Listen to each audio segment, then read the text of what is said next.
Jaganmohan Reddy psycho అని చెప్పి నేను మీకు తెలియజేస్తున్నా. మళ్ళీ ఇతన్ని ఎవ్వరు కూడా నోరెత్తకూడదు, ప్రశ్నించకూడదు, నిలదీయకూడదు. 4.5 ఏళ్ళలో 6,000 కేసులు పెట్టాడు మీ మీద.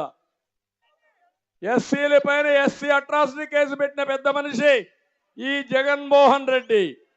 188 మందిని దారుణంగా చంపాడు, లేకపోతే ఆత్మహత్యలు చేసుకుడుగా చేసే పరిస్థితికి వచ్చాడు. అందుకే ఒక మాట మీరు చూడండి, ఒక దళిత డ్రైవర్ ఈస్ట్ గోదావరిలో వీళ్ళ ఎమ్మెల్సీ అనంతబాబు చంపి డోర్ డెలివరీ చేశాడా లేదా తమ్ముళ్ళు అని మిమ్మల్ని అడుగుతున్నా. చేశాడా లేదా? చేశాడా లేదా? విశాఖపట్నం డాక్టర్ సుధాకర్ రావు మాస్క్ అడిగిన పాపానికి పిచ్చివాడిని చేసి ఒక మంచి డాక్టర్ని చంపేసే పరిస్థితికి వచ్చారు. ఇక్కడే సీతానగరంలో ఇసుక దోపిడీ పైన ప్రశ్నిస్తే ఓం వరప్రసాద్ అనే వ్యక్తికి శిరోమండనం చేయించారు. ఎప్పుడన్నా జగన్మోహన్ రెడ్డి ఖండించాడా?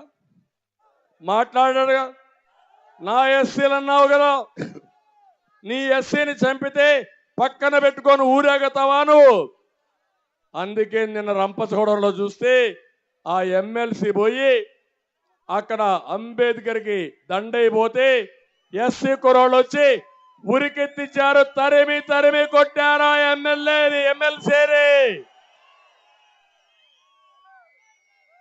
అతన్ని ప్రోత్సహించింది ఈ సైకో జగన్మోహన్ రెడ్డి.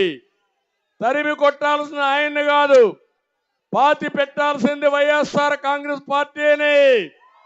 ఎస్సీలకు ద్రోహం చేసిన పార్టీని పాతి పెడతారా లేదా మీరు? మా తమ్ముడు అంటున్నాడు, పూర్తిగా పాతి పెట్టినా మళ్ళా దెయ్యమై బయట వస్తుంది కాబట్టి శుభ్రంగా కాంక్రీట్ వేసి బయట రాకుండా సీసం కూడా వేసి మళ్ళీ అది నామరూపాలు లేకుండా చేసే బాధ్యత మీదని మీ అందరినీ కోరుతున్నా. అందుకే జగన్మోహన్ రెడ్డికి శవ రాజకీయాలు చేయడం